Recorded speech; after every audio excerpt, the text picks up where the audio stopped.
Muy buenas noches a todos los amigos. ¿Qué tal? Aquí como siempre desde Guayaquil, Ecuador. Marco Córdoba Romero, presidente de ASOPREC. Ya saben, muy agradecido a los que siempre se encuentran pues aquí siguiendo estas enseñanzas que transmiten nuestros amigos, nuestros aliados de otros países, como en este caso lo tenemos al técnico en aviación, el señor David Castañeda. Muchísimas gracias por estar con nosotros y que Dios les bendiga. Aquí un día más con nosotros. Le ponemos a la ingeniera Marcia Moreno, la voz más bonita de ASOPREC. Adelante, ingeniera.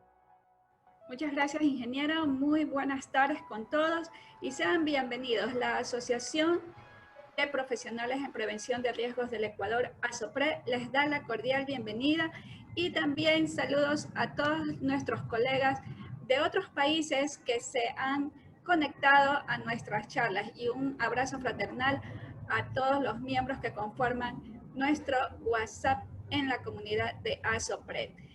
Como todas nuestras charlas, iniciamos con la frase del día en relación al tema que vamos a tratar. La pandemia global de COVID-19 ha ocasionado una interrupción educativa sin precedentes, afectando a más del 90% de la población mundial de estudiantes, 1.54 mil millones de niños e incluyendo 743 millones de niñas. Las lecciones aprendidas a raíz del cierre de escuelas por el COVID-19 deben considerarse en la preparación ante desastres y situaciones de emergencia para futuros brotes del COVID-19, junto con otros riesgos específicos del entorno que podrían poner en peligro los derechos de los niños y niñas a aprender, estar seguros y sobrevivir. Este es un extracto del documento Regreso Seguro a la Escuela, una guía para la práctica de la UNESCO, documento que ustedes lo podrán encontrar también en nuestra biblioteca virtual ingresando a www.asopred.com.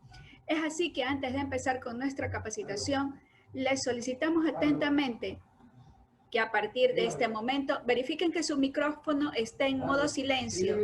También a través del chat pueden detallar sus preguntas que surjan durante la intervención. Las mismas serán contestadas al final de la exposición en nuestra ronda de preguntas. Y por último, en el link que publicaremos al final del chat deberán detallar sus datos y correos electrónicos para el envío del certificado respectivo. Muchas gracias por su colaboración. Sin más indicaciones, sean bienvenidos todos al webinar Importancia de la Seguridad en Instituciones Educativas con nuestro expositor invitado David Castañeda Narrea, militar en retiro de la Fuerza Aérea Peruana, técnico y especialista en seguridad e instrucción militar, experiencia en seguridad privada de eventos e instituciones educativas, coordinador de convivencia y disciplina escolar y experto invitado de la Asociación de Profesionales en Prevención de Riesgos del Ecuador, ASOPRED.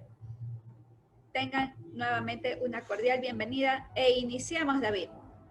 Esta tarea, este trabajo, esta idea es bastante primordial, en la cual va a desarrollar el beneficio de esta sociedad. Como vemos, esta crisis ha afectado económicamente, psicológicamente, en el ámbito educativo, puesto que ya están utilizándose elementos virtuales, herramientas virtuales, digitales, y en el ámbito social. Yo resido acá en el Perú, en el departamento de Arequipa, en la provincia de Arequipa, y mis padres están en Lima, en ciudad capital. Entonces, cuando se normaliza el tránsito de provincia a provincia, entonces cuando yo vaya a visitar a mis padres, en vez de abrazarlos rápidamente, lo primero que vamos a hacer es, pues, mis padres van a tener que hacer todo el protocolo de bioseguridad, pues, ¿no? Por el viaje que he tenido, por el roce de otras personas y entre tantas cosas. Entonces, esas costumbres sociales van a cambiar. Quienes son responsables socialmente, ¿no? Aparte de que mis padres son ya mayores de edad, pues tengo que yo tener o mantener mayor cuidado. Muchas personas consideran la seguridad, cuando hablan de seguridad, solamente ver en los gráficos de la derecha, vigilancia, o poner cámaras, o si hablamos de inseguridad ciudadana, que hayan más policías, que hayan cámaras, que hayan motos, que haya más serenazgo, y entre otros elementos. Pero si vemos, dentro de la definición que pongo, La seguridad se encuentra enmarcada dentro de las ciencias sociales, dado que implica el desarrollo de conductas sociales vinculadas con la protección de las personas, bienes y sus derechos. Y como ven ustedes, tenemos seguridad ciudadana, seguridad en hospitales, seguridad militar, seguridad física, seguridad personal, seguridad en colegios, que es el tema que estoy tratando, seguridad informática, seguridad jurídica, laboral, social, privada, seguridad de información, seguridad industrial, seguridad en residencias, seguridad en museos, en eventos. Ahí cuando hablo de eventos hablamos de discotecas, conciertos y estadios. Seguridad en aeropuertos es una cosa, seguridad en terrapuertos es otra, y seguridad en puertos. Ahora en la seguridad de puertos tenemos lo que es mar, ríos y lagos, y así, y todavía que me quedan otros términos más. Entonces yo podría hacer una analogía con lo que es medicina, ¿no? Hablamos, usted estudia medicina, muy bien, pero ¿a qué especialidad se va a dirigir? Ah, yo me voy a dirigir a oftalmología, yo me voy a dirigir a otorrino y entre otras. Entonces, igualmente, dentro de la seguridad hay bastantes ámbitos. Entonces, en el caso, pues sí, que tengo entendido, en tanto en Colombia, Chile y España, el agente de seguridad es un profesional, ¿no? Hace una carrera profesional. Siguiente, por favor.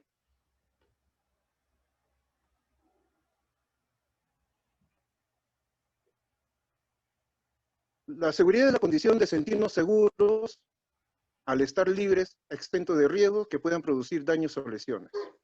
Ahora, ¿qué es riesgo? Es la posibilidad presente de alguna ocurrencia de un accidente. Entonces, para que no suceda un riesgo, se mitigue o se puede eliminar, existe la prevención, que es el conjunto de medidas adoptadas en las actividades con el fin de evitar o reducir los riesgos. La prevención del riesgo resulta menos costosa, evita consecuencias inafortunadas, personales o materiales que produzcan el siniestro. Muchas veces suceden hechos, accidentes, que pudieran haberse evitado, pero por la negligencia o la famosa frase, no pasa nada. Esa es una bendita frase que se escucha en aquellas personas negligentes, ¿no? Que no tienen la conciencia de prevención. No pasa nada, pero cuando sucede, que el otro tuvo la culpa y no la persona que origina, o sea, dentro de la investigación de los eventos, ¿no? El riesgo se puede aceptar, se puede prevenir o mitigar. Cada determinación está enfocada en el momento de acción sobre la gestión del mismo. La cultura de seguridad es un conjunto de valores, actitudes, normas y conductas que influyen en la forma de actuar de las personas y del grupo para evitar fallas y daños. Las industrias que tienen mayor experiencia en la cultura de seguridad tenemos la aviación, la industria nuclear y la industria eléctrica. Muchos de ustedes quizás conozcan de que el ISO, ¿no?, el estándar de calidad, nace justamente en el área de la aviación. Depende de la forma de actuar de las personas y de la sociedad.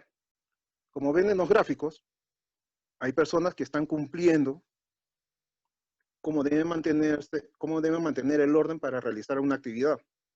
Han sucedido eventos en estos últimos días, no sé si habrán tenido la información dentro de la red, la consecuencia del fallecimiento de 13 muchachos al ir a una discoteca, sabiendo de que estaba prohibido las reuniones familiares y sociales, ¿no? Aquí hubo una negligencia por parte de por un lado y por el otro. Pero si hacemos una investigación del accidente que tuvo consecuencias fatales, el evento inicial es la negligencia de los jóvenes al asistir a un lugar prohibido, que no tenían por qué ir. Sucesivamente ya pues, la policía realiza acciones descoordinadas y la multitud, al intentar salir del local, por el apretón, se ahogan 13 jóvenes. Aquí vemos justamente, dejando de lado lo penal de quién tuvo la responsabilidad o no, sino analizando solamente el inicio del evento. ¿Por qué tuvieron que ir a ese lugar? Porque no tuvieron conciencia de prevención. Si deseaban divertirse, entonces podían haberse reunido en un lugar privado, como es el hogar o la casa de alguien, y divertirse tranquilamente. No era necesario, pues, como se dice, ir a una discoteca, a un lugar que estaba prohibido y todavía arriesgándose a contagiarse. O sea, no solamente la persona que está yendo a este local, sino que al término del evento, regresar a su domicilio y contagiar a todas las personas que están en su entorno. Entonces, ahí vemos la falta de conciencia de prevención, esa falta de cultura de seguridad. Personalmente, creo de que si la sociedad tuviera un gran porcentaje, si por decirlo así, un 80% de la sociedad tuviera una cultura de seguridad, el índice de fallecimientos desde que se inició esta pandemia hubiera sido el 10% nada más, no la cantidad que tenemos de 20 y tantos mil. Es cierto de que hay necesidades, trabajos informales y entre otras, muy bien, pero si realizaba las acciones preventivas, entre otras, podría haberse reducido esa cantidad. Existen los niveles de maduración de la cultura de seguridad, es decir, el patológico, el que siempre culpa, se busca un culpable cuando sucede un accidente. Tenemos el reactivo de que cuando sucede recién el accidente, o cuando es grave la situación, recién se ponen las pilas. El calculador es ver ahí si, bueno, se puede o no se puede, bueno, ya queda. Lo eficiente o lo óptimo sería pues que tuviéramos una cultura de seguridad proactiva, donde se hace prevención, donde se involucra a todos los interesados, como en una exposición que tuvo Marcos cuando era lo referente a comité paritario en una empresa. No solamente responsabilidad del comité, sino todos los elementos que conforman esa empresa, inclusive los colaterales, es decir, los proveedores. Es todo un sistema. Lo mejor, o sea, que una organización busque activamente información para determinar su grado de seguridad. Sería lo mejor. Pero nuestra realidad es, estamos en el segundo punto, en el reactivo y en algunos casos el calculador. No tenemos, no hay esa conciencia de la población. Primero se arriesgan, buscan por egoísmo, es mi derecho. Si debes mantenerte en casa, debes hacer esto. No, nadie me va a decir lo que yo quiero hacer. Vemos dentro de la seguridad, hay un antes, hay un durante y hay un después. Es decir, en el antes se analiza, se cambia, se enseña y se concientiza. En el durante se minimiza, se controla y se evita. Y en el después analizamos, evaluamos y corregimos. Hacemos un feedback o retroalimentación, como podemos decir. Existen condiciones peligrosas e inseguras por la falta de capacitación, falta de orden de limpieza, de dispositivos de seguridad, de comunicación en el sistema, en la empresa, en este caso dentro de la institución educativa que vamos a ver después al punto esencial. Falta de mantenimiento preventivo, instalaciones inadecuadas, malos procedimientos, falta de señalización y falta de supervisión. Muchas de las instituciones educativas donde he laborado se conforman con decir, está señalado, se cumplió el documento y listo. Lo mínimo indispensable, pero no se crea, como se dice, se capacita, se comunica, se hace un mantenimiento preventivo, no hay buenos procedimientos, y eso hace de que surjan riesgos. Estas acciones preventivas evalúan los riesgos que no se puedan evitar, y en algunos casos evitar los riesgos o minimizarlos, dar las debidas instrucciones, adoptar medidas de protección, sustituir lo peligroso por lo que entrañe menos peligro, planificar la prevención y combatir los riesgos en su origen. En este punto les voy a comentar una anécdota que tuve en un colegio de un alumno que sufrió de ansiedad y tuve que llamar, o sea, la primera impresión era que podría haber sido un ahogamiento en el pecho. Ahí. Entonces llamé a una ambulancia y nos dirigimos hacia el hospital de emergencia. Y en el trayecto, bueno, veo al muchacho de que ya los ojos se les iban hacia atrás y se estaba poniendo pálido y le digo al paramédico, joven, míralo muchacho, ¿cómo está? No se preocupe, ya va a llegar, lo mantenemos estable, no se preocupe. No se preocupe. Yo me ponía a pensar en ese momento, yo como padre, o mejor dicho, yo en la función de coordinador, que el muchacho fallezca en el trayecto yendo hacia el hospital. El padre no me va a comprender de que yo he cumplido los procedimientos de acuerdo al plan de emergencia, de acuerdo al protocolo que yo tengo, de que yo ni bien he visto al joven con el dolor en el pecho, que parecía de que estaba teniendo una asfixia o que estaba sufriendo el corazón o algo por el estilo. Llamé inmediatamente y a los minutos llegó la ambulancia y nos dirigimos directamente. Primeramente, lo que va a decir, pues, ustedes lo mataron. Como cualquier padre puede pensar por la desesperación de ver a su hijo muerto. Entonces, es todos los ámbitos en donde existe la seguridad, tenemos riesgos. Y en esta nueva normalización de vida, donde vamos a enviar a nuestros hijos, tanto de nivel inicial, primaria, secundaria, institutos superiores, universidad. Yo voy a decirle a mi hijo, ¿sabes qué? No te vas a ir hasta la universidad hasta que no estés bien vacunado y hasta que el sistema no esté bien impuesto. Y obviamente que yo cuando vaya a la universidad voy a solicitar que me muestren todos los protocolos que existen. Les comento una experiencia que tuve con mi hija la mayor cuando estaba en la universidad. La fui a recoger y ella saliendo estuvo estresada y se desvanece. Y gracias a Dios que estuve a su costado porque si no hubiera estado a su costado, caía y se iba a golpear olímpicamente a la cabeza. La retuve. Le dimos aire todo. Como tenía un seguro en la universidad, entonces me indicaron, llévela al hospital tal. Muy bien, vamos al hospital. La atendieron y dijeron, no, la señorita sufre de ansiedad, sufre de esto, sufre del otro, y bueno, ya. El costo es tanto. Pucha, un dolor en el bolsillo. Pero si en el informe usted decía de que era un golpe en la cabeza, solamente la señorita se desmayó. O sea que para mí era un insulto, pues no, yo lo consideraba un insulto. O sea, yo tenía que esperar que mi hija cayera, se golpeara severamente la cabeza, ¿no? Y decir, mire, se han golpeado la cabeza. Entonces, tenía que ser, para que el costo sea mínimo, que hubiera sido la situación grave. Entonces, sugerencia para todos aquellos padres, cuando vayan a inscribir a sus colegios, a matricular en los colegios, tanto en institutos superiores como también en la universidad, si existen los seguros de atención de salud, pregunten por qué, cuál es la magnitud de la atención. Tiene que ser severamente grave para que el costo, en fin, investiguen todo, ¿no?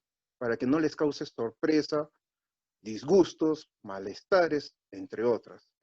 He vivido durante 8 años en diferentes colegios y he visto casos y casos realmente. Y el tiempo que tenemos va a ser bastante corto para comentarlos. Y es más aún, va a ser necesario en algún momento, de acuerdo, si hay especialistas, si hay colegas que nos reunamos y formemos esa mesa de trabajo para juntar ideas, ¿no? Experiencias y crear pues un protocolo ya previniendo hacia lo que va a suceder en el futuro, ¿no? Sería bastante ideal. Dentro de la gestión educativa, en el caso de Perú, se desarrollan los documentos que están en el círculo, ¿no? El plan anual de trabajo, proyecto educativo, proyecto de reglamento interno, el plan de emergencia y evacuación y el plan de contingencia, en el cual yo era responsable. Sabemos que los centros educativos contribuyen al desarrollo del pueblo y estos deben desarrollar un planeamiento estratégico. En los dos planes es donde tenemos que desarrollar todas las actividades y acciones de prevención ante los diferentes riesgos que puedan suceder en esa institución. El contar un sistema de gestión nos trae beneficios. La prevención como base de la gestión educativa, satisfacción de necesidades y expectativas tanto de los estudiantes como de los padres de familia, incremento de la confianza de las familias en el centro educativo y el mejoramiento continuo y autoevaluación. Me acuerdo en una institución educativa, en un colegio, tenía un buen plan de emergencia, muy en especial desde cuanto a lo que era sismos, ¿no? Y todos los meses teníamos 2 simulacros en diferente horario. Podría ser ingresando a la hora del refrigerio, en cualquier momento era, ¿no? Ya teníamos programado al mes 2 simulacros.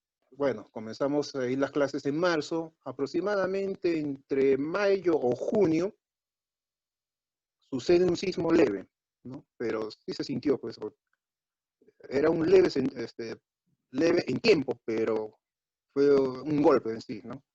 Entonces asustó a los muchachos, se tocó la alarma inmediatamente, y antes que se toque la alarma, ya los muchachos y los docentes habían salido en orden como las sacerdotas cuando están en el monasterio, así, en filita, como unas hormiguitas, tranquilo, porque ya estaban concientizados en su mente, ellos ya sabían en silencio que tenían que salir y ubicarse en el punto de zona de emergencia, ¿no? Y la promotoría observó todo eso y bueno, pues se vio los frutos de esa práctica casi constante, bueno, o sea, teníamos marzo, abril, mayo, 6 prácticas, y en las otras instituciones solamente se hacen 4, que norma el reglamento o la ley al año.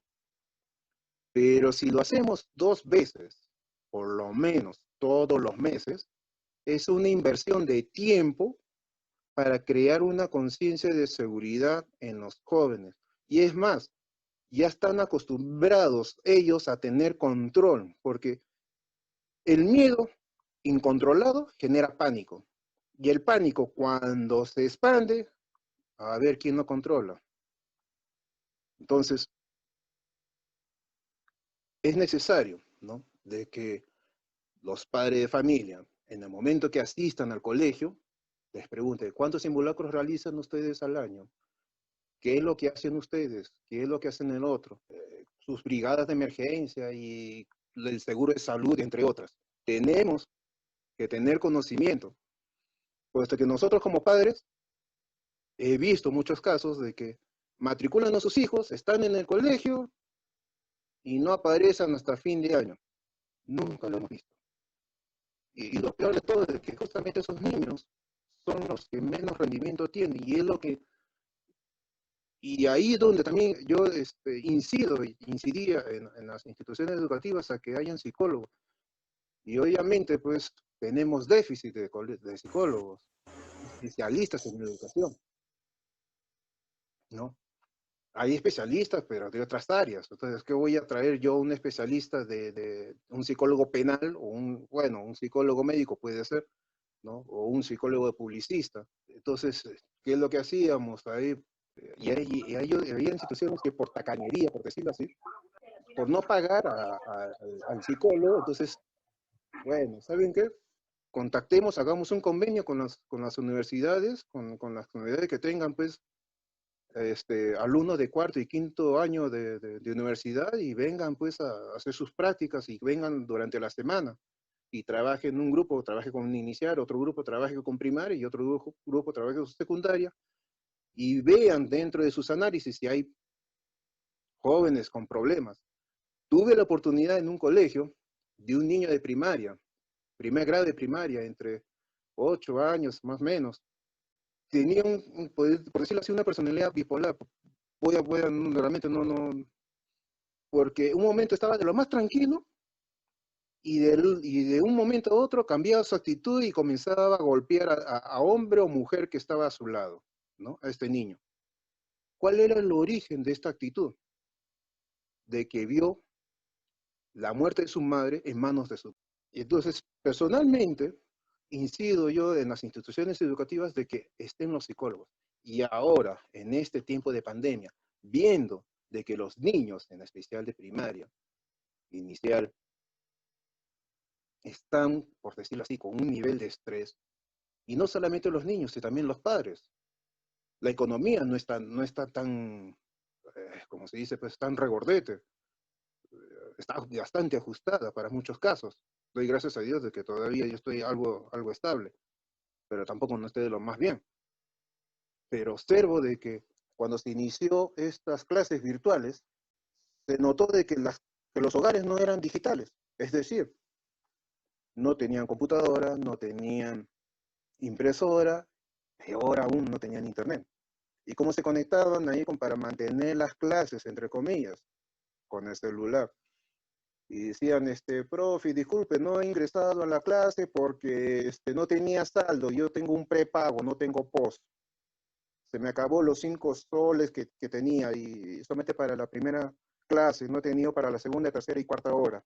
¿Cómo podemos mantener la educación en este sector de la población que no está digitalizada, por decirlo así? Son realidades que vemos. Y eso afecta también dentro de los riesgos que existen en una institución educativa, cuando estén ya en físico, no ahí en presencial, dentro de la institución, ¿no? Los padres de familia, aquella madre o padre que esté solo, y en algunos casos hay niños que me he enterado ahí de que han fallecido sus tías con las que vivía, los abuelos con los que vivía. Entonces esos niños, ¿cómo van a vivir? ¿Con quién va a vivir? ¿Quién los va a...?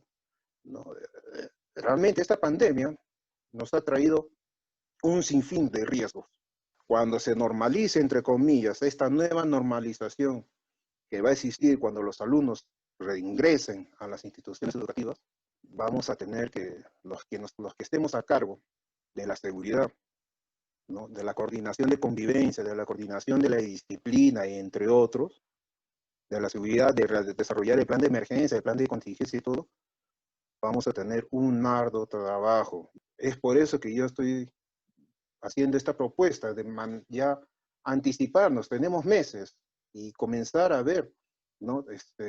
Justamente como ya hemos tenido ya semanas antes, ¿no? El conversatorio sobre el uso del dióxido, ¿no? Los médicos nos puedan dar referencias, qué puede suceder por tal caso o presentación de una u otra situación, con los psicólogos igualmente con los ingenieros, los civiles, los eléctricos y de las diferentes especialidades, para ver cómo debe ser las aulas, cómo se debe mantener la ventilación, cómo debe tener la iluminación, y entre otros factores, ¿no? Que van a crear riesgos en nuestros hijos, en los docentes. No sé, inicialmente pensamos en nuestros hijos, egoístamente, como siempre, ¿no? Ese es el pensar del ser humano. Yo, mi hijo, mío, ¿no? Entonces, pero pensemos ahora también, pues no solamente están en riesgo los alumnos, sino también están en riesgo los docentes y el personal administrativo. Dentro de la pirámide de la seguridad integral vemos de que tenemos que encontrar un centro educativo seguro, que educar para la reducción de riesgo y la resiliencia, y hacer una gestión de riesgo. En el primer punto tenemos que ver de que esté una ubicación segura, que esté una construcción segura, por decirlo así, por el municipio o por el equipo de defensa civil, desarrollar dentro de las currículas de los colegios, de las instituciones educativas, y no solamente hablo de colegios, sino también de los institutos y universidades, que se pongan talleres, por decirlo así, o capacitaciones de brigadas de emergencia, para crear una conciencia de seguridad. Presenté propuestas a diferentes entes privados y públicos para desarrollar talleres a nivel de colegios, un grupo de brigada de emergencia de un nivel con unos amigos que eran bomberos, que son bomberos, y ellos podrían enseñar a los padres. Entonces ahí es donde surge ese efecto multiplicador, ¿no? De decir, papá, mamá, mira, nos han enseñado que hay esto, que hace esto, cuando pasa esto, hay esto y esto, y esto. Entonces ya se crea un efecto multiplicador. Capacitar a los docentes y a los alumnos, sensibilizar a la comunidad educativa, ¿no? Y realizar los simulacros, como ya les comenté en la experiencia anterior. Justamente en este colegio que les dije de los simulacros, me acuerdo, a eso de las 2 de la tarde, era la hora de almuerzo de los de tercero de secundaria, y terminando ellos pasaron los de cuarto y quinto como último grupo para almorzar. Y total de que salen estos muchachos, terminan de almorzar y como faltaba todavía tiempo para reingresar a las aulas, iban a jugar pues su pichanguita ahí en la canchita de fulbito, que era de grasa. Y en un momento dado, me llaman y me dicen, profesor, ¿sabe qué? Se ha caído un alumno y se ha luxado el brazo. Se le había salido en el brazo derecho se había luxado, ¿no? El alumno, se le había salido el antebrazo del brazo. Y este niño dijo, nadie me toque, nadie me haga nada hasta que yo esté junto con él. Llegué, realicé los primeros auxilios, inmovilicé al muchacho, lo más que pude con los elementos que tenía en el momento. Ya había llamado ya a emergencia para que venga la ambulancia y inmediatamente lo llevamos a él. Gracias a Dios de que solamente fue una luxación y ya en el hospital realizaron las acciones correspondientes y al día siguiente ya vino ahí con el brazo enyesado, tranquilo, y gracias a Dios que no hubo más errores o no fue nada, no hubo mayores lesiones, por decirlo así. Dentro de la gestión de riesgos tenemos la planificación y evaluación, los equipos y suministros para responder a las emergencias, el Comité Escolar de Gestión Participativo, planes y protocolos de seguridad escolar y contingencia. La importancia de la gestión de riesgos es desarrollar las capacidades para identificar amenazas, desarrollar las capacidades para reducir las vulnerabilidades, fortalecer la resistencia y resiliencia. La amenaza por la vulnerabilidad es igual a un riesgo. Entonces, la gestión de riesgos nos permite intervenir frente a las amenazas y los factores que generan vulnerabilidad, a fin de evitar que los riesgos se conviertan en desastres. ¿Qué es un riesgo? Es la magnitud de los daños frente a una situación peligrosa. Exposición a una situación donde hay posibilidad de sufrir daño o estar en peligro. Combinación de probabilidad de que se produzca un evento y sus consecuencias sean negativas. La amenaza es el potencial de ocurrencia de un hecho que puede manifestarse en un lugar específico, con una duración e intensidad determinada, sea un fenómeno, sustancia, actividad humana o condición peligrosa que pueda ocasionar la muerte, lesiones u otros impactos a la salud, como también daños a la propiedad, pérdida de medios de sustento, servicios, trastornos sociales y económicos o daños ambientales. Y la vulnerabilidad son las características y circunstancias de una comunidad, sistema o bien que los hacen susceptibles a los efectos dañinos de una amenaza. En este caso, pongo un ejemplo. Surge una inundación existiendo una falta de organización que nos da pérdidas de vidas y cultivos. Si existe una epidemia y existe una falta de protocolos que nos trae como consecuencia pérdidas de vidas. ¿Cuáles son los riesgos de presentarse en una institución educativa? Tráfico y consumo de drogas, inseguridad social, asaltos, secuestros, prostitución, entre otros. En este caso, ¿por qué pongo esto? Porque existen instituciones educativas que están en zonas peligrosas, donde hay bares, donde la zona es peligrosa, donde existen asaltos, ¿no? Hay un índice de delincuencia media y alta, el acoso psicológico y la violencia física entre los alumnos, la violencia familiar, los riesgos físicos de los alumnos, el riesgo físico en los docentes, el riesgo psicológico en los docentes, el riesgo ergonómico en los docentes, derivadas de las tecnologías de la información, en este caso, en este momento, el estrés que están generando en los niños y en los jóvenes, en los trabajos virtuales, el estar expuestos a mucho tiempo ahí a la pantalla, los riesgos naturales, sean lluvias, sismos, entre otros, o riesgos producidos, por ejemplo, en los incendios. El tipo de contagios. Me acuerdo ahí, en julio tuvimos un conversatorio y justamente tuvimos esta pregunta, ¿no? Si yo envío a mi hijo al colegio. Por experiencia he visto de que muchos padres envían a sus hijos agripados, con fiebre, por el hecho de que no se quede en casa porque va a estar jugando, va a estar haciendo esto. No, que se quede en el colegio. Como si fuera el colegio un jardín o una guardería, ¿no?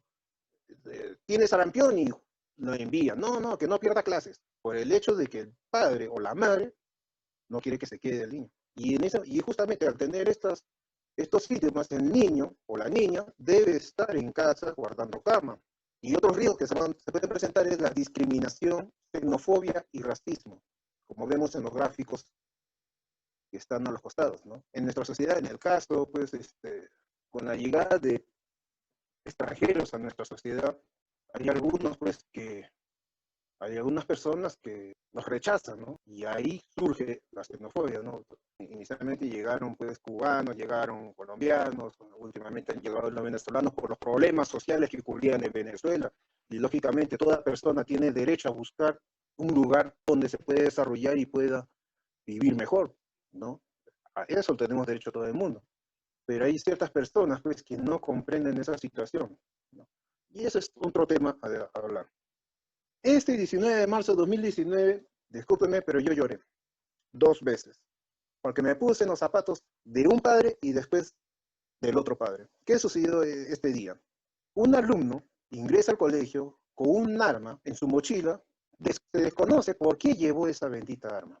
Quizás para lucirse, para mostrarse hacia el grupo que tenía, en fin, no se sabe. No tengo, yo personalmente no me imagino por qué lo ha hecho. Saca el arma en el aula, la manipula, dispara a su compañero y desgraciadamente fallece su compañero. Por eso que les digo, me puse en el zapato de los dos padres de familia. Del padre del niño que manipuló el arma y del niño que falleció. ¿No? Me sentí en ese momento, yo sentí pues de decir, ¿por qué sucedió esto? Cuando yo trabajaba en las instituciones educativas, siempre incidía en decir, todos los docentes deben estar en aula. Aula sin docente surge riesgo, pero se dice, según investigaciones, de que cuando este muchacho manipuló el arma, había un docente en el salón. Habría que investigarse por qué sucedió todo eso. Me imagino que muchos de ustedes, como cuando nos enteramos por noticias de lo que sucedió en Brasil, de lo que sucedió en Estados Unidos, las veces que en instituciones educativas llega un muchacho y comienza a disparar a diestra y siniestra y mata y hiera a muchas personas, ¿no? Muchos padres de familia, cuando nosotros, o cuando en mi caso, yo revisaba las mochilas al momento de ingresar, me llamaban la atención, pero ¿por qué? Si es una cosa, es algo privado, es una intimidad, y disculpe, estoy haciendo por prevención, no por, o sea, tenía que explicarle ahí al padre de familia por qué yo lo estaba haciendo, por medidas de prevención, ¿no? Y es más aún, en este colegio, justo en los gráficos, si ustedes ven ahí hay unas rejas, entonces había un efectivo de seguridad privada, pero solamente solamente dejaba pasar a los alumnos, pero no revisaba las mochilas. Nuestra realidad, desconozco cómo sean las realidades en otras ciudades, fuera de nuestro país, de Perú, no tienen esa conciencia de prevención, no contribuyen, rechazan, ¿no? Y te dicen, ¿pero por qué? ¿Para qué? Si no pasa nada, te recriminan, en vez de apoyar. Entonces vemos que la prevención tiene elementos estructurales, tiene conductas, tiene procedimientos y tiene equipamientos. Es decir, la prevención incide sobre el riesgo. Dentro de los elementos estructurales tiene que haber características, se ven las características físicas del espacio medio, las conductas anteriores y posteriores a las contingencias, el equipamiento con los recursos materiales y los procedimientos con las maneras de proceder para prevenir los accidentes. Entonces, vemos de que acciones ante los riesgos, medidas de prevención aplicadas a la seguridad física, protección anti-intrusión, es decir, contra la delincuencia exterior, es decir, de que ingresen asaltantes. Tuve la oportunidad de ver en un colegio que ingresó un joven a comercializar marihuana en un colegio. A ese punto es donde vemos la protección anti-intrusión, protección contra tráfico y consumo de drogas, prevención contra la inseguridad social, medidas de prevención del acoso psicológico y violencia física, prevención del riesgo físico de los alumnos, prevención del riesgo físico de los docentes, prevención del riesgo psicológico de los docentes, prevención del riesgo ergonómico de los docentes. Entonces, vemos dentro del plan de emergencia, dentro del plan escolar, no solamente tenemos que ver de que se realicen las acciones preventivas contra los sismos, contra incendios y otras cosas, sino ver todo esto. Por eso que digo que este trabajo no es solamente de una persona, sino es de un equipo de personas. Para la elaboración de plan escolar, primero, tiene que haber una decisión por parte de la promotoría. Organizar el proceso, ver cómo es la institución, sus características físicas, identificación y análisis de amenazas, identificación y análisis de las vulnerabilidades, análisis de los riesgos, ¿Qué se puede hacer para reducir estas amenazas y reducir las vulnerabilidades? ¿Qué recursos se tiene y qué recursos se necesitan? ¿Y qué hacer ante esa emergencia? Ahora vemos los procedimientos ya del plan de emergencia, es decir, primeramente vemos un estudio de seguridad de toda la institución. Ahora vamos a enfocar hacia un riesgo en sí. Dotación de recursos materiales para atender oportunamente esa situación de emergencia, organizar el comité de emergencia y brigadas, determinar los puntos de reunión y rutas de evacuación, programar jornadas de capacitación y simulacros, establecer procedimientos operativos y, por último, hacer una retroalimentación o evaluación de los procedimientos. Ya para culminar, vemos de que en el caso, en las instituciones donde yo he elaborado, he tratado de mantener este tipo de brigadas, ¿no? La brigada de emergencia, la policía escolar, la Cruz Roja y la brigada ecológica y el consejo escolar municipal. Entonces, con este grupo de muchachos tratamos de trabajar juntamente con el comité escolar, que son un grupo de profesores y docentes, para trabajar con estos muchachos y ante la emergencia realizar los procedimientos necesarios. Si el gobierno, la sociedad y las familias asumen que los niños son el presente y invierten en ellos, el futuro se mirará con colores, comenzar a pintarlos es desde ahora. No solamente es función del colegio, no solamente función de una persona, no es solamente la función de esto y de otro, sino es el conjunto de todos. Como dicen acá en el Perú, defensa civil, tarea de todos. Aquí todos tenemos que trabajar. Muchas gracias por su atención. Muchísimas gracias, David. Muy interesante esta exposición.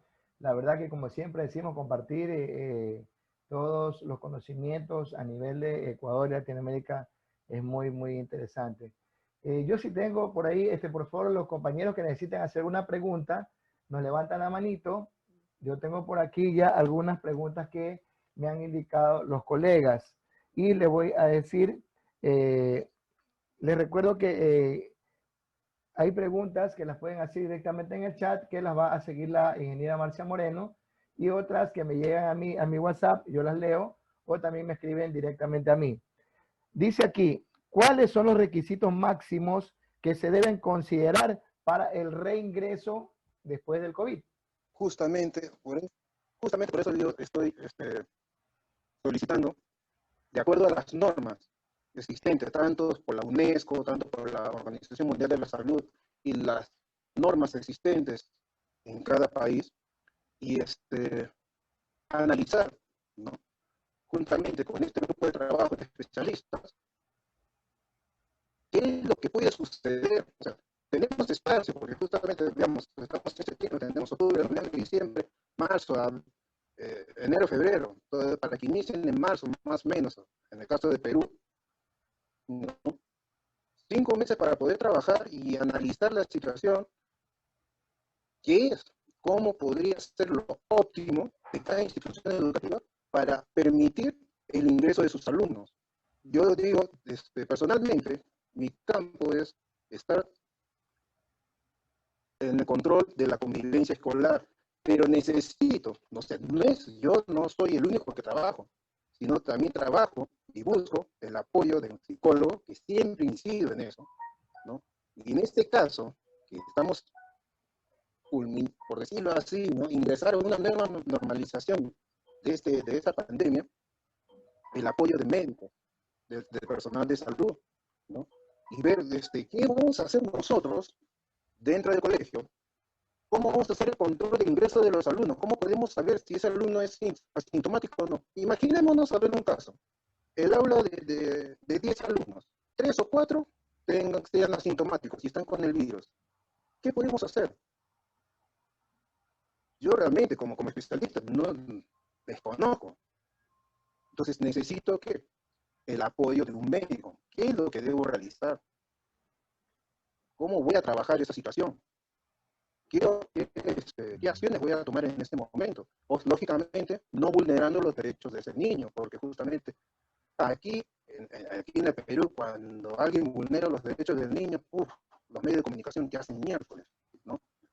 Entonces, tenemos que trabajar de una forma bastante armónica, sutil y adecuada, pues, ¿no? Ok, por eso digo. sí. aquí también un comentario que nos hacen, y comenta aquí una doctora, dice, ¿quién garantiza que un niño joven o no vaya a contagiarse en un lugar donde van a regresar a estudiar? ¿Quién me puede garantizar eso? Hace un comentario una doctora. Eh, Otra persona nos dicen, ¿cómo podemos concientizar allá? Otra persona dice, si no solamente basta en concientizar a los estudiantes, a los profesores, sino también concientizar a las mismas autoridades. Porque al menos acá en el Ecuador, de lo que se ha visto, y es otro comentario mío, ya están pidiendo que se reingrese a estudiar presencialmente. Sin embargo, la alcaldesa de Guayaquil, donde yo vivo, ella ha dicho, pues, a ver, un ratito, mientras yo vea un peligro para la juventud y los niños, no voy a permitir que ingrese a laborar, a estudiar ningún niño presencialmente. ¿Por qué lo dijo la alcaldesa acá de Guayaquil en el Ecuador? Porque ya el Ministerio de Educación ha puesto un par de colegios como modelo, y entre uno de esos colegios me pidieron que les oferte un poco el tema de el protocolo de bioseguridad. Entonces, no lo hice, no acerté yo en el tema, pero lo que sí puedo ver es acá que nos falta mucha experiencia en esto, que veo que ustedes en Perú sí lo tienen, porque yo casi no he escuchado hablar, como lo que está diciendo, que allá hay un coordinador de seguridad entre los colegios, de eso no se escucha hablar acá, o casi no. ¿Qué es lo que puedo contribuir yo? Es de lo que sí he visto, porque soy proveedor en algunos colegios en la parte técnica como mantenimiento, es que el encargado de la salud de los niños es un profesor, el profesor que tiene la mayor voluntad, que viene el director, viene el rector o vienen los dueños del colegio y dicen que de hoy en adelante tú te haces cargo de esto. Pero es a un profesor, incluso muchas veces he visto que se lo encargan al de educación física. ¿Sí? Tú te haces cargo de esto. ¿Qué sabe el profesor de educación física de prevención de riesgo? Entonces, eso, mira, y un poco también para contribuir con el tema de las capacitaciones, que también he visto, ¿quién capacita? El padre que tiene un amigo que es bombero y no le cobran ni 2 reales, o el papá que él estuvo en una charla hace 2 meses y él aprendió. O sea, lamentablemente, ese compromiso de las autoridades, como sí veo que al menos en el sector donde tú te desenvuelves, en la parte de educación, no sé si es exigencia ya, pero acá, como digo, de lo que he visto, pues no hay alguien que siga, no, él estudió, él se preparó, él es especialista, es técnico, que está haciendo esa labor, es casi difícil acá. Que si hay unidades educativas que lo tienen, es correcto, pero no es algo como que tú lo escuchas en todos los lugares, sino que sí lo que identifica el encargado de prevención de riesgo. Ah, el profesor de educación física. ¿Y dónde está? No, es que ahorita está dando clase. Entonces, ¿qué prevención es? Una pregunta que te han hecho acá es, y dice, ¿cuál es el rol de los padres de familia en la prevención de riesgos de contagio? Si en algunos hogares los padres envían a sus hijos con niñeras o nanas. Muy buena pregunta. Habría que verse. Ese es el detalle justamente que yo estoy solicitando, ¿no? Esa es la propuesta que yo busco en los especialistas, ¿no? Pues de que, ¿cómo saber qué y realmente, como les dije en la experiencia que tuve con el muchacho, que tuve que llevármelo al hospital por la ansiedad que tenía, ¿no? Y yo pensaba que tenía algo en el corazón, pero ¿qué puedo realizar? O sea, yo no soy médico, yo soy un especialista en seguridad, yo soy un especialista en convivencia escolar, ¿no? Ese es mi campo, ese es mi desarrollo, porque dentro del sistema educativo, ¿no? Hay roles, hay funciones, ¿no? Aquí, por eso solicito, ¿no? Hago esa propuesta con el personal médico, con el personal psicológico, ¿no? Los especialistas en psicología, pues, trabajar esto y ver qué puede suceder, ¿no? O sea, analizar, investigar, ¿no? Y decir, a ver, asumamos ahí el punto 1, 2, 3, 4, 5, no pasa nada, bien. Punto 2, no pasa nada, ya. Punto 3, sí pasa esto, ahí tenemos que ver, ¿no? Entonces, tenemos que analizar esta situación, ¿no? Es justamente eso lo que yo estoy buscando, ¿no? Ya, con los especialistas médicos, ¿no? Desarrollar eso y estandarizar. Y con lo que me comentaste ahí, con lo que sucede en Ecuador, es también acá. Lo que yo les he comentado, es una experiencia que yo le he vivido, que falta desarrollar y imponer. O sea, no es que está ya impuesto, ahí se dice, pero, ¿cómo que te digo? Se llena el papel, se presenta a la autoridad escolar, ¿no? Educativa, y ya está, ya lo presenté. Esto en instituciones educativas donde ponen las señaléticas, ¿no? Salida de emergencia, ¿no? Escalera, flecha acá, flecha allá, y ya, cumplir Ya con defensa está. civil, Eso es y todo. ya, ya, yupi, ¿no? Ya la pasé, ¿no? Y entonces yo incidí allí con la promotoría y con la dirección y decirle, pues, pero tenemos que capacitar. Ahora con la capacitación, te comento, en ciertos colegios, buscaba amigos David, allí en se te la escucha muy Fiscalía de la recortado. Familia, Se te escucha muy ya, entrecortado. buscaba en la Fiscalía de la Familia para que le dé charlas a los muchachos sobre la comercialización de drogas, sobre el bullying, ciberbullying, ¿no? ¿Y qué es lo que les pasaba? Y eso, pues, era pues por decisión mía. Yo, pues, porque como especialista en seguridad, entonces decía, pues, hay que hacer prevención. Ahora, pues, hay colegios que lo hacen como otros, pues, no les interesa. Solamente el colegio es su negocio.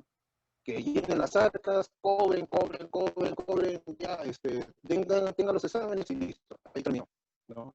Hay instituciones educativas que hacen eso. Como hay otras que se preocupan de que todo el sistema, toda la gestión, todos los elementos trabajen como debe ser. Entonces, nosotros como padres de familia tenemos el derecho de preguntar, ¿tienen seguro escolar? ¿Tienen esto? ¿Tienen el otro? Por eso les he comentado estas experiencias, ¿no? Justamente Okay. ya para avanzar en esto.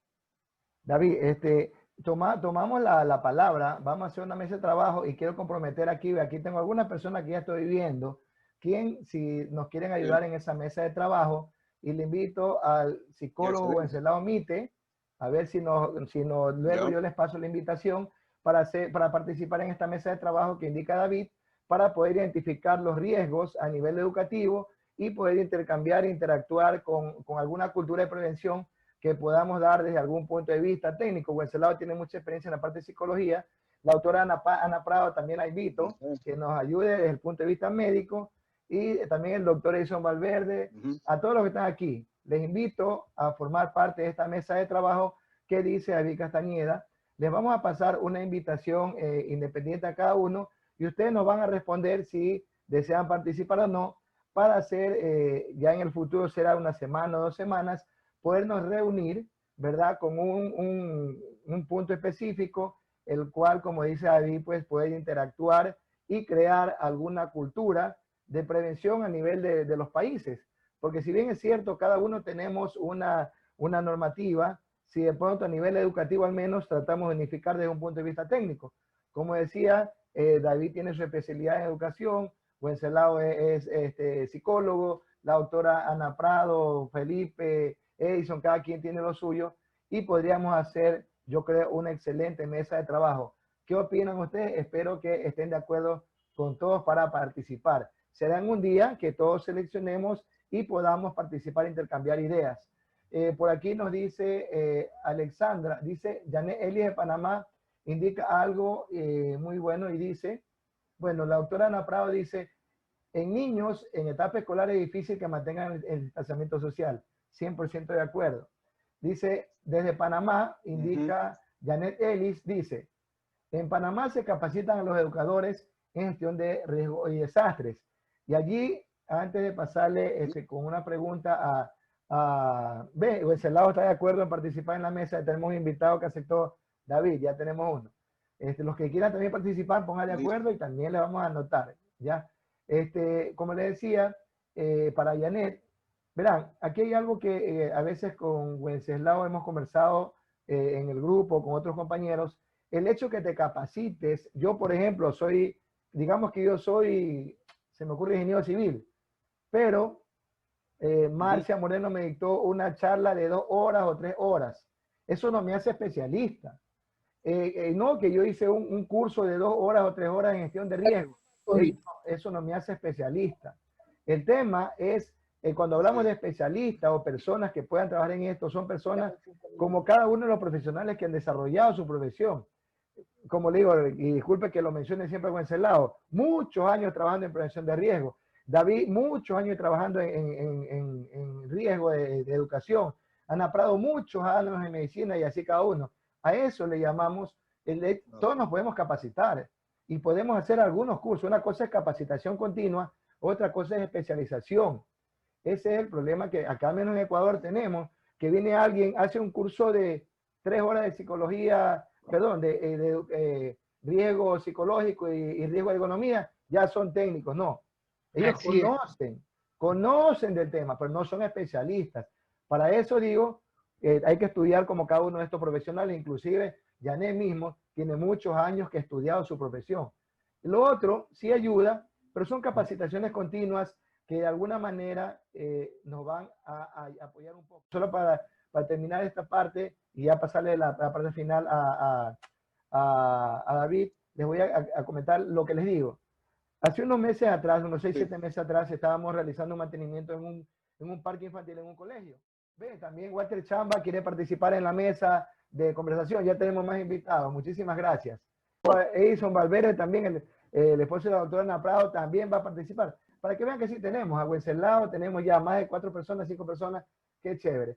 Entonces, David, queremos darle el agradecimiento, por favor, que nos dé las últimas palabras para que todos pues tengamos este conocimiento que nos ha transmitido de buena manera.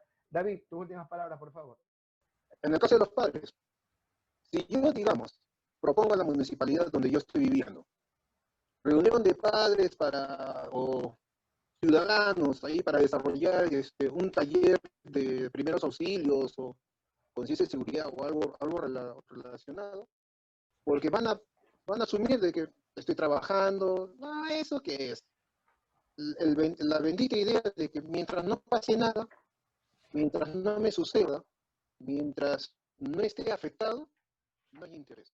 Gracias a Dios de que vamos a reunirnos y analizar esta situación de cómo podemos nosotros como una asociación internacional, porque estamos agrupándonos especialistas de diferentes países, entonces podemos incidir como una organización civil al Congreso, al gobierno, al Poder Ejecutivo, de acuerdo pues a donde marquemos, podemos ser al Ministerio de Educación o al Ministerio del Interior o en fin, inclusive a la presidencia misma. Yo de hecho a la presidencia misma, ¿no? Porque es mi derecho como ciudadano. Entonces, como organización civil podemos tener mayor peso, por decirlo así, ¿no? Porque ya tenemos un trabajo bien elaborado, con especialistas, viendo y analizando las posibles situaciones que se pueden presentar, ¿no? Como le digo, pues, yo puedo presentar un plan de trabajo, pero va a estar vacío, como hizo la pregunta la doctora, ¿no? ¿Cómo voy a saber yo y qué voy a hacer yo si hay una persona que está contagiada? ¿O cómo voy a prevenir de que no contagie a los demás, ¿no? O sea, ahí es donde tenemos que unir ideas, tenemos que ver experiencias. Agradezco la atención de cada uno de ustedes y matriculemos a nuestros hijos, pues, ¿no? Preguntar el seguro, si tiene seguro de salud y hasta dónde abarca el seguro, como ya les comenté en las cosas de mi hija cuando estuvo en la universidad, ¿no? ¿Qué es lo que abarca? ¿Qué es lo que va a atender? ¿Y qué es lo que me va a costar a mí? ¿Y qué es lo que va a cubrir el seguro? Y entre otras cosas más, ¿no? Entonces, preguntemos. Y es más aún, que el colegio tenga un psicólogo perenne, ¿no? Si tiene inicial, primaria y secundaria, uno para cada nivel, ¿no? Porque el psicólogo tiene que, 1, analizar al alumno y 2, analizar a su entorno. ¿Y cuál es su entorno? Su familia. Padre, madre, hijo, padre, madre, el abuelo, la tía, con quien viva. Porque a veces hay alumnos que viven con los abuelos, hay otros que viven con los tíos, en fin, pues, ¿no? Entonces, analizar y hacer un seguimiento de la conducta de ese niño o de esa niña. Muchas gracias a ustedes. Ok, muchísimas gracias, David.